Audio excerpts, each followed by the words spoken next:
transforming social life through a new understanding of Christianity. It is perhaps not very well known that not only did the entire soul makeup of human beings change over the course of time, but that the things people considered necessary for social life also went through a process of transformation. I have spoken of such matters several times in previous lectures. I have, for example, pointed out that during the Roman Empire, it was not a normal societal demand for children to learn the multiplication tables. On the other hand, it was very common for every child to learn the 12 tables of law before they grew into adults. The perspective on what should constitute the common base of knowledge changed significantly over time. This is connected with the whole evolution of humanity. In order to gain perspective on the most important aspects of this connection, it is first necessary to direct our attention to the true form of the events of human evolution. Before there was a society of people, the likes of which we now know in Europe, Asia, Africa, or America, there was a broad continent in the area where the Atlantic Ocean is now. Essentially, at one time, the surface of the earth was the area of Europe, between Africa on one side and America on the other, and the majority of Europe, Africa, Asia, and America was underwater. We know that this continent of Atlantis, as we call it, sank in the wake of a tremendous and significant catastrophe. We have also spoken often in the past about how a series of migrations took place away from Atlantis as it became increasingly uninhabitable, toward the rising land masses that today make up Europe, Asia, and Africa. Basically, and you can read about this in my title, Outline of Esoteric Science, the first people to populate Europe, Asia, and Africa were the descendants of the inhabitants of ancient Atlantis. At that point in history, though, significant differences between the various populations began to appear. And the lasting effects of this differentiation are still present today. We can still understand these differences when we say to ourselves, there were certain portions of the Atlantean population that went to the east. We will disregard America for the moment, though it, too, was populated by some descendants of Atlantis, but for now we will disregard it. So, there were certain portions of the Atlantis population that moved east. Some of them went as far as Asia. And from these populations of people that moved from west to east, there developed those cultures that we refer to as the ancient Indian culture, the ancient Persian culture, the Egyptian Chaldean culture, then later the Greco-Roman culture, and now in Europe, the fifth post-Atlantean culture in which we are currently living, which began in the middle of the 15th century. But these cultures developed in the following way. Certain portions of the migrating peoples found themselves impelled by the constitution of their bodies and souls to migrate the farthest into Asia. Others stayed back in Europe.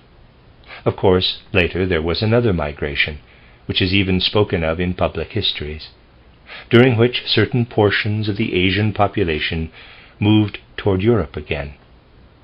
But the population of Europe today is not solely, though it is in part, made up of the descendants of those people who migrated from Asia into Europe.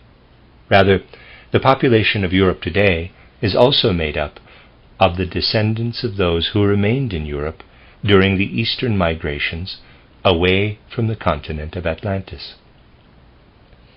And much of what is still living today in European people can be attributed to the constitution of their bodies and souls, and its presence there can be explained by the fact that even those people who remained in Europe and did not migrate all the way from Atlantis to Asia were afflicted with the same things in their bodies and souls. In Europe we are, consequently, dealing with a convergence of the most diverse elements of different populations. The fact that a certain portion of the population went to Asia, while another remained in Europe, this created a significant difference, a significant differentiation between the European and Asian populations. Those people who by the 8th, 7th, and 6th millennia had already made it into Asia had evolved in such a way that they had already taken into their souls the culture of human spirituality as it could develop on the earth. Even today you can still notice in the people of Asia, which has in some respects lost its way, that they have cultivated this spiritual and intellectual element in the very being of their souls. We can say, and we are not speaking figuratively, this is the whole truth. The Eastern population, which is the most preeminent branch of the Asian peoples, has not allowed the body to take on a large role in their evolution and development. Everything that is conceived and experienced, and even to a certain extent lived in the decadence of the Asian culture, is not dependent upon the bodily characteristics of a human being. It is all extremely dependent upon the characteristics of the soul. This is why in Asia today it is not possible for the spiritual culture, which does not exist in the same way it once did, but also is not as highly valued because historical documents do not say much about it, to develop any further. It is a spiritual culture that can only be marveled at by anyone who looks into the enormous spiritual depths that the Asian people of several thousand years ago were able to plumb. The information that has been passed down through history, what can be learned from historical documents, these things do not offer a picture of what existed in Asia as a kind of primary human wisdom. All that can be extracted today from historical documents or the works of ancient thinkers about Chaldean astronomy, the wisdom of Indian Brahmins, the wisdom of the ancient Egyptians, all of these are later products of this wisdom. All of these things are evidence of a great, wonderful, profound insight into the spiritual world. They point to a great and profound scientific connection that people back then were able to see between the earth and the whole of the cosmos, the entire heavens above them. The people in Europe today are simply not structured in such a way that they are able to understand, even in retrospect, what was known in these ancient times. And they do not value it because they do not know how to begin to understand it. They have no possibility of directing their understanding toward these matters. But everything that was experienced through this incredible wisdom that once existed over in the East was experienced in such a way that everything these people learned spiritually they took up purely in their souls. Their bodies had little or no part in the experience. Then, as you already are aware, and you will find the details of this in my book titled Christianity as Mystical Fact, the view of Christianity that people were able to achieve emerged from everything that was taken from this incredible wisdom of the ancient East. Essentially, this view of Christianity is a direct offshoot of the ancient East. And partly through its connection with the Greeks, and partly through the transformation it underwent through the mystery of Golgotha, the ancient wisdom itself came to Europe. Now, direct your attention to something that is of particular importance.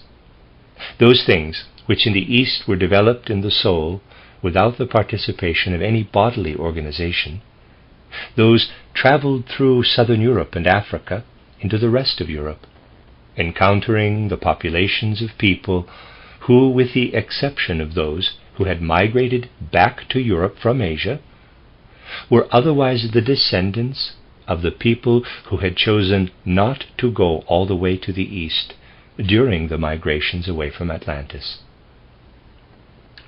And so the question arises, what was different about the constitution of those people who stayed behind that made them decide not to travel to Asia, but remain in Europe. This brings us to something of incredible significance.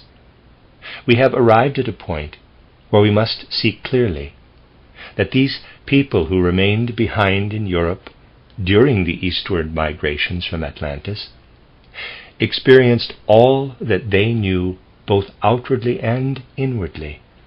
Every insight into the spiritual world or about the social and economic and commercial ordering of the world, they experienced all of this through the functions of their physical bodies.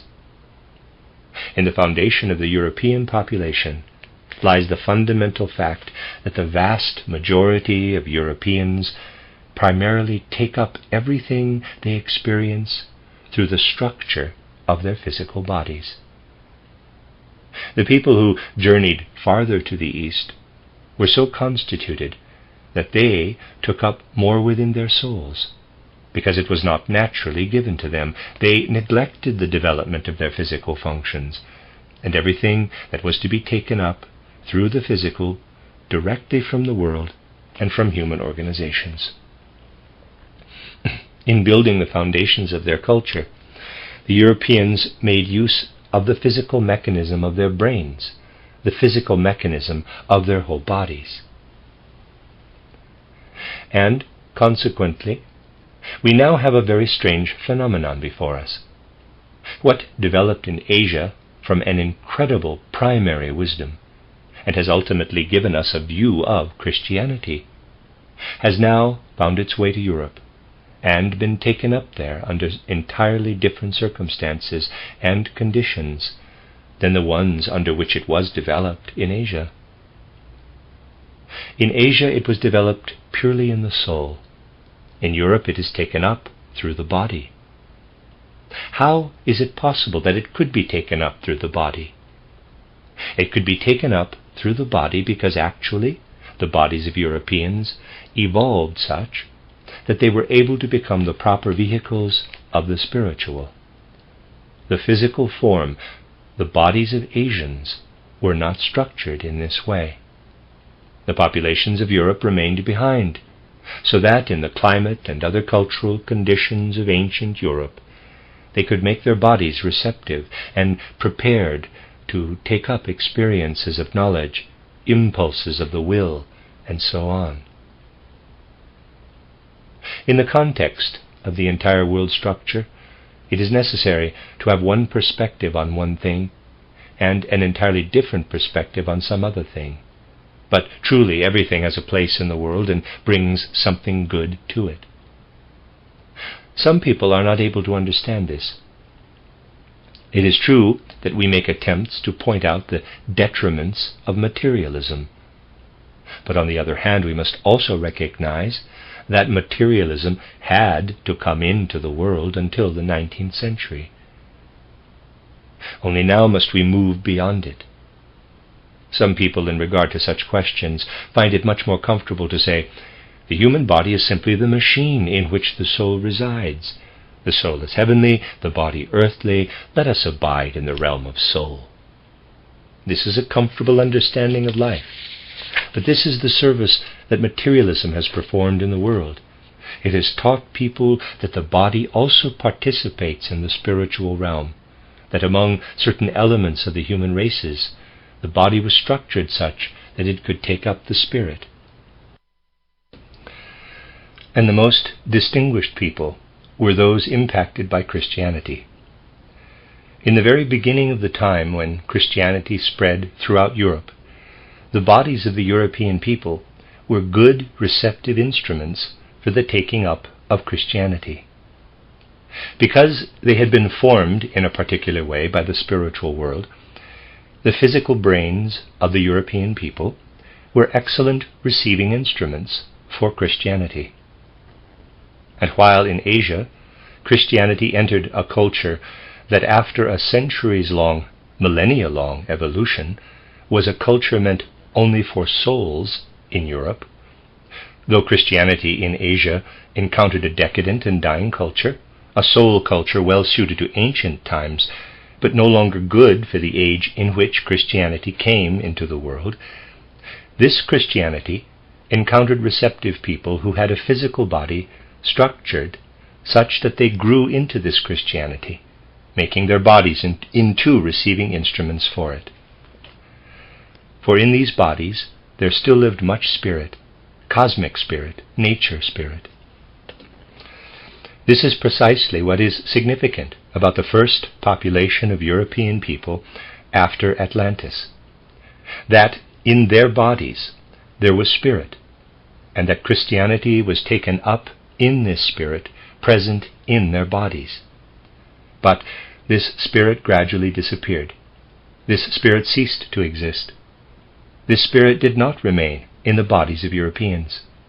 And this, at the core of the transition that occurred in the middle of the 15th century CE, that essentially the nature spirit present in the bodies of Europeans began to disappear, that their bodies began to lose their ability to understand through their physicality what they had once taken up with a vigorous strength, vigorous because it was bodily, as Christianity. Consequently, a true understanding of Christianity dissipated gradually after the 15th century. Only the traditions of it remained. The relationships that lie at its core are actually misunderstood. In everyday physical science, they are misunderstood completely. It is believed that it is possible to study a human being by taking a corpse into a laboratory and anatomizing it. In doing this, one learns only the littlest bit about human beings, for the intricate structure of this human being changes almost from one century to the next.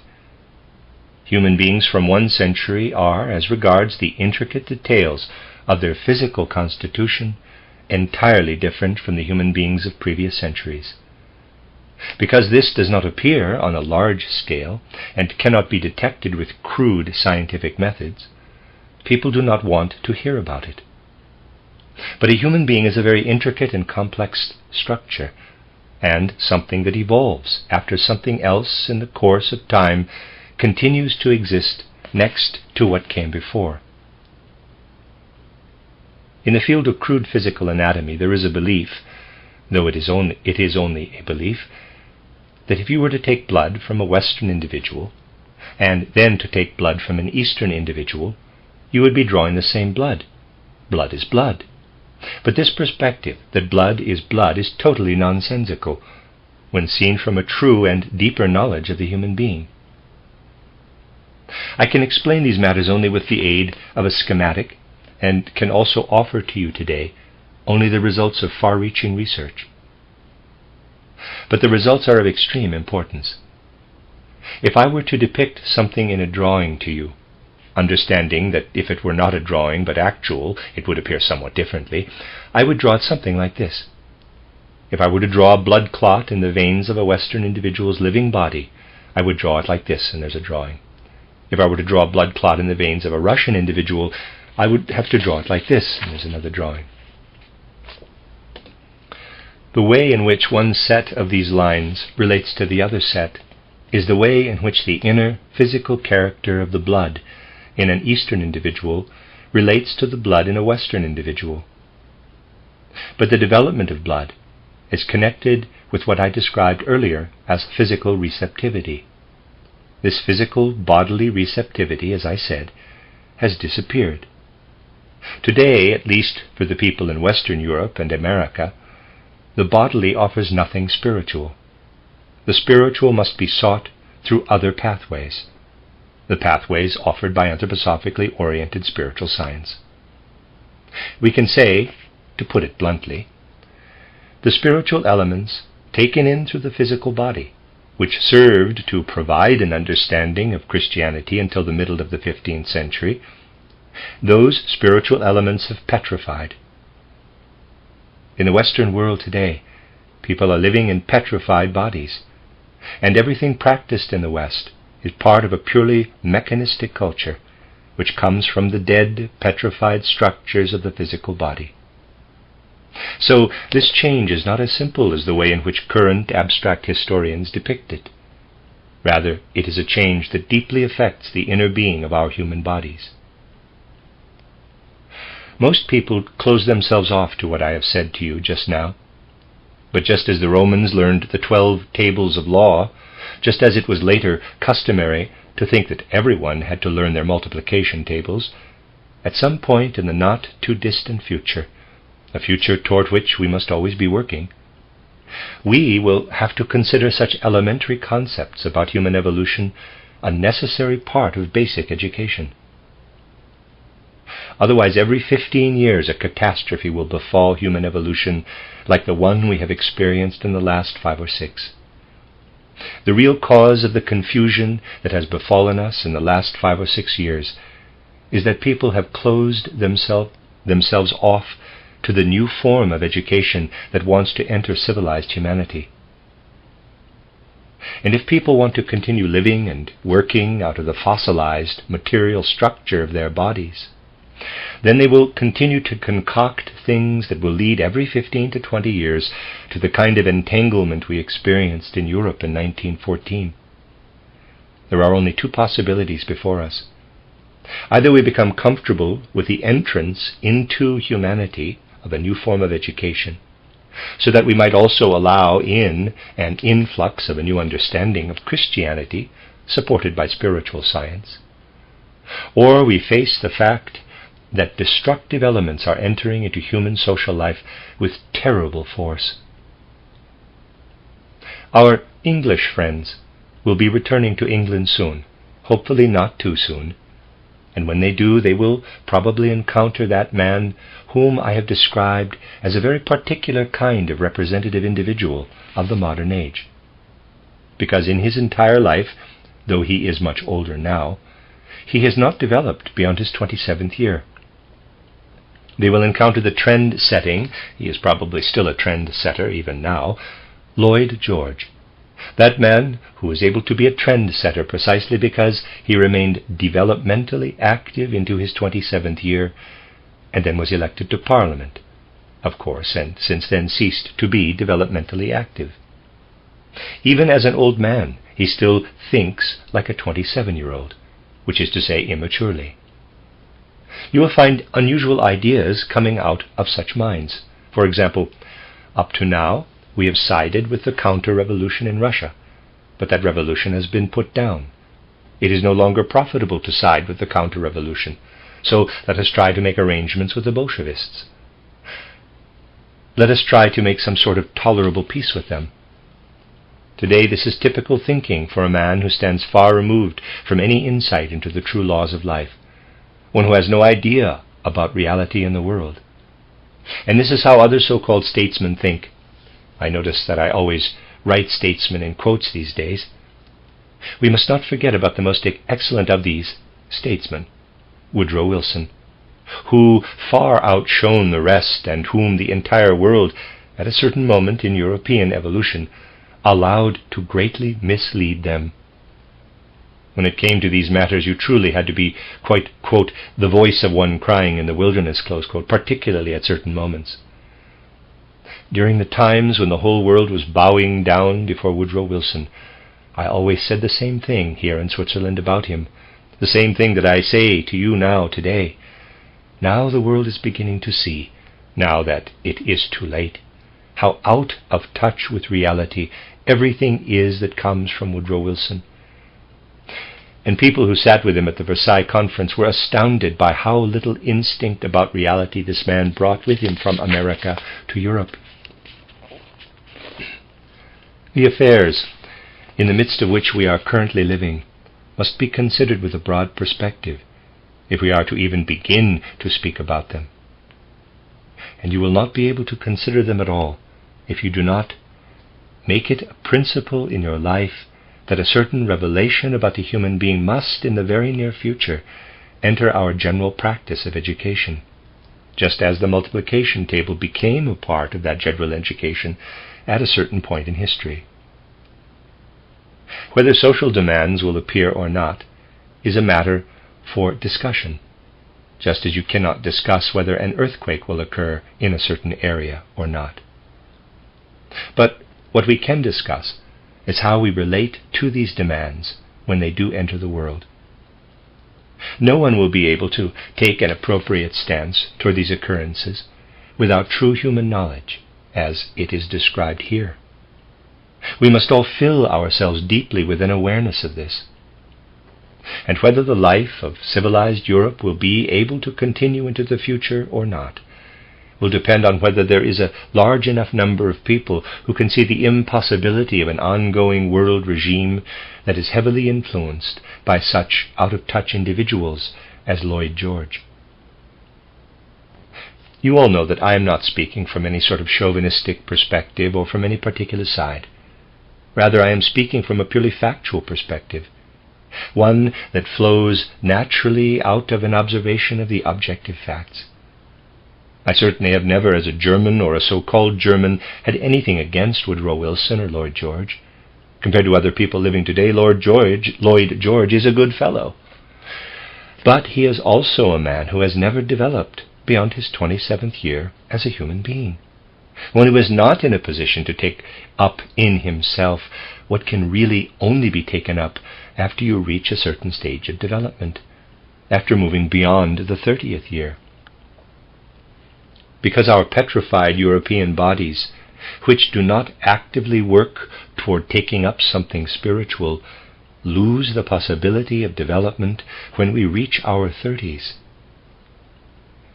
An individual can become a member of Parliament at that point, even a very accomplished, unusually good parliamentarian like Lloyd George, who, as we all know, pushed through several very notable reforms once he was made a minister. It is true, is it not, that one deals with people who have opposing views by taking them out of Parliament, where they might get restless, and putting them into the ministry. At the appropriate moment they made Lloyd George a minister in England, primarily because they did not want to have him as a part of the opposition. But they made him a minister, and also said, "Give him the department that he does not know anything about." This is the typical way to deal with dangerous parliamentarians. And see, when Lloyd George was appointed to the department about which he knew nothing, he displayed a feverish work ethic, introduced reforms that are truly noteworthy, and the others looked on in disbelief. We must be able to assess all of these occurrences with a perspective on the laws of human evolution. In general, there is nothing comfortable about judging humanity in its particularities, and it is especially unusual for people these days to be actually responsive to others around them. People prefer to simply label others and leave it at that. We are not curious enough to know, through the uncomfortable process of truly meeting another person and learning whether he or she is capable of something, whether there is something in his or her soul that has the possibility of accomplishing something in the world. We do not want to get involved in the business of making assessments of people based on the true impressions that we get of them in life. We require other ways of making assessments. Here is a man who has graduated from school, one who possesses a doctoral diploma. He must be a wise man. We do not have to get to know him first. We simply need to know he took some tests, or he is, I do not know whether I should actually say he was, a counselor in the government. Excellent. Then he is already someone to be respected. We do not need to bother ourselves any more about whether he possesses any strength of soul that would allow him to accomplish something real by another means. The government appointed him a counselor with a T, rat, with a T, and not the fifth wheel, rad, of the wagon with a D. We need to have an external assessment of an individual's potential. In the future, we will need to have instead a true and direct relationship between one human being and another. We will achieve this kind of relationship if we develop our human spiritual forces in the way spoken of here. That way comes through spiritual science. If, for example, you were to read my title Outline of Esoteric Science, you would You could simply read what you find there. You could take up the content that appears on those pages. If you take up the content of that book in such a way that you are able to repeat everything in it from memory, then I would find it far more useful if you were to read a cookbook instead. Or if you did not happen to be a woman, then some sort of treatise on tariff agreements. That would be more useful than reading my Outline of Esoteric Science.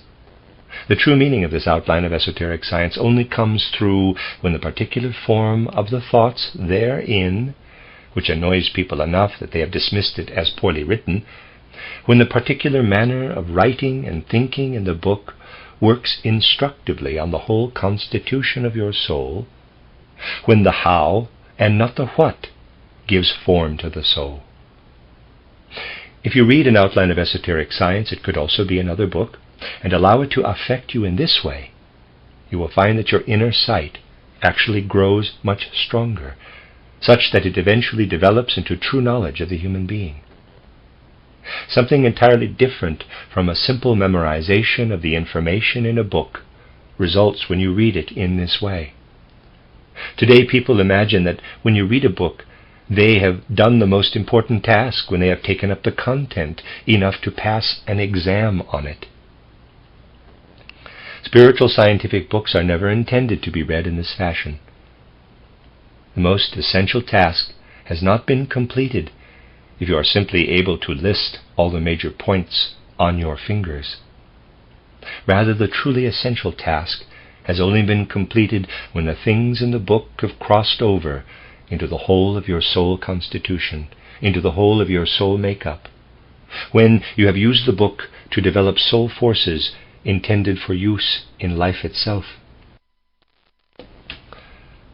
For decades I have been saying this in a wide variety of ways, but still in a large number of circles people consider it to be the most important thing to know.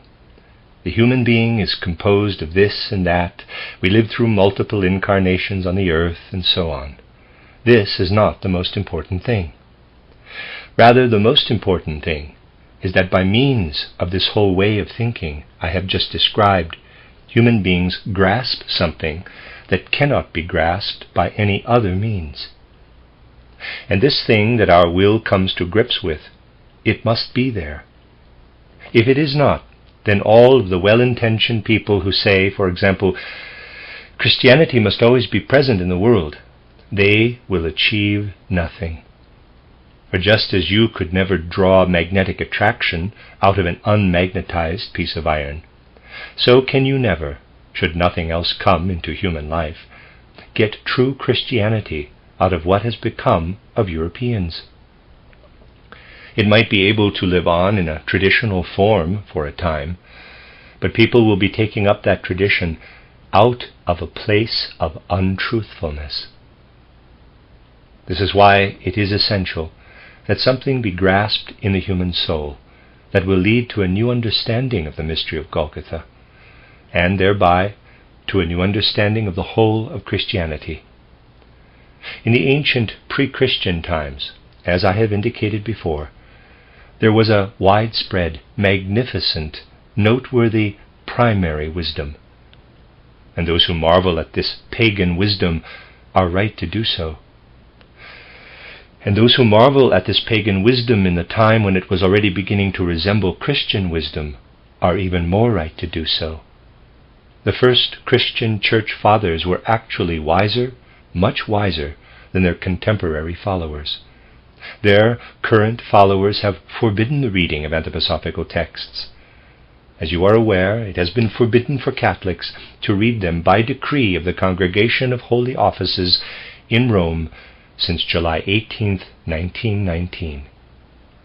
But the first Christian church fathers once said, "What we now call Christianity has always been here, but it existed in other forms, and Heraclitus and Socrates and Plato were all, in their own way, Christians before the mystery of Golgotha." Naturally, for contemporary members of Catholic congregations, even though it comes from genuine fathers of the Church, this statement is heretical, very heretical. But you must admit, it just goes to show you This decree of the Roman Catholic Church, forbidding that Catholics read anthroposophical books, is actually the proper result of the evolution of the Roman Catholic Church, and therefore we must recognize that a new spiritual stream must enter the world that allows for a new understanding of Christianity. As I said, the pre-Christian worldview is, in a certain sense, admirable, but it did not extend to certain things such as earthly nature. And in saying that, I touch upon something that is particularly important to recognize about Earth evolution. In regard to everything that comprises the human as a physical being, human evolution was actually a given. Sometime in the 15th pre-Christian century, still during the time of ancient Atlantis, human beings had, to a certain more or less completed extent, already developed for themselves all of the details of their physical forms, which have slowly hardened to a greater or lesser degree over time. But in regard to the main portion of evolution, the evolution of human cognition, this was not the case. There, something was withheld as a great human epiphany, a knowledge of the human being disseminated through the leaders of the mystery cults until the time of the occurrence at Golgotha.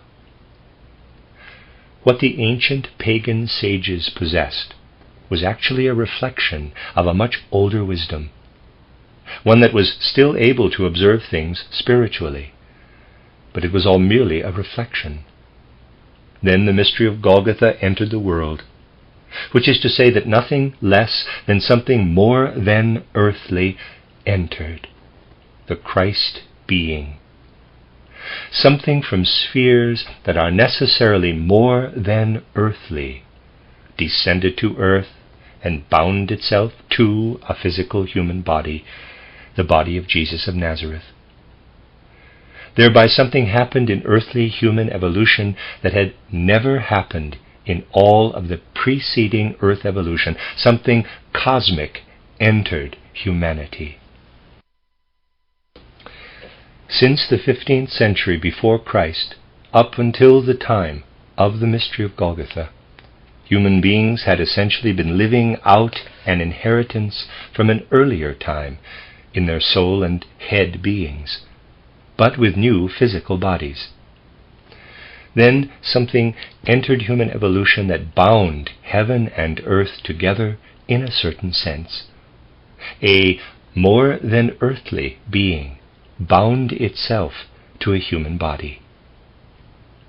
It was still possible for the human beings who had remained the furthest behind in Europe to understand such a mystery, the ones who still had certain nature-spiritual aspects in their physical bodies. It was not possible for those who went the farthest into Asia to understand it. It was, in a manner of speaking, a gift from God for these Europeans to have bodies that, through their physical makeup, were receptive to Christianity. In the 15th century, that receptivity ceased, and therefore spiritual knowledge must now come into the world in order to give us a new understanding of the mystery of Golgotha. Unless we are able to see into this sequence of human evolution, humanity will cease to progress and will meet its downfall, because what entered earth evolution through the mystery of Golgotha will simply vanish. Unless we arrive at a spiritual understanding of the connection between earth and the more than earthly world, the mystery of Golgotha cannot continue to live in the world. Because this fact exists, those who would prefer to uphold the old and traditional ways, and you know how many of them there are in the world, because I have always shared with you the hateful attacks that come in from every side from time to time, have turned venomously against the truth proclaimed by spiritual science that we are dealing with a cosmic Christ being, one that is not merely earthly, but rather cosmic. It is certainly peculiar, but it is nonetheless particularly bothered by the fact, it is certainly peculiar, but it is nonetheless true that, for example, the Roman Catholic clergy and the Jesuits are particularly bothered by the fact that spiritual science speaks of a cosmic Christ. Something occurred once that has led to a division of the spirits today, and we must not close our eyes to this fact. Indeed, we must open our eyes to it. In order to participate in establishing everything that can be established for humankind, down to the most specific conditions one finds oneself in, we must have insight into the larger relationships of life. Do not say to yourself, "There is not time." You will sometimes hear it said, "A person has so much to do these days, so very much to do, that there is no time to glimpse spiritual truths." I would like to tally up with you the amount spent chit-chatting at 5 o'clock teas and snacks and afternoon teas and morning drinks, and in certain areas evening drinks, there are such things, and also just in shooting the breeze and things of the sort. And you will see that there is a considerable amount of time in which people would have the opportunity, if they wanted to, of familiarizing themselves with things of tremendous import to the future of human evolution. It has nothing to do with time. It has to do with people's nonchalance, with their dormancy. The disease encephalitis lethargica has begun to be physically evident in some individuals now. It has already afflicted many others in all avenues of life, in their soul life. Sleeping sickness of the soul is a very widespread epidemic, because in the end what really matters is having the will to actuate one's spiritual forces. When you go to study at a university these days, with only a handful of exceptions, one could count them on 2 hands, you don't have to exercise your thinking. A certain mass of information, mostly about the results of experiments that have been done, is disseminated. You can simply absorb that kind of information. There is no need to engage your thinking powers to do so. But this kind of education must be replaced by something that sets thinking in motion, something that activates all of the soul powers within people and causes zeal to replace nonchalance and dormancy in our inner soul lives. It is possible to be very active in your outer life and fast asleep in your soul. But this must cease to be in human evolution. Stopping this is an absolute and profound necessity. People today say we must have bread to eat first and foremost. Certainly this is true. But if we do not start thinking about encountering the structures of the spiritual world so that our bread can also be made tomorrow, then we will find ourselves only able to eat what the earth offers up, and tomorrow and the next day we will have no bread. The old systems of thought will provide us with bread for a little while yet, but the day after tomorrow, metaphorically speaking, of course, we will find ourselves with no bread if we do not drive our earthly institutions out of the directives of a new spirituality. Think about these things, for they are matters of great importance.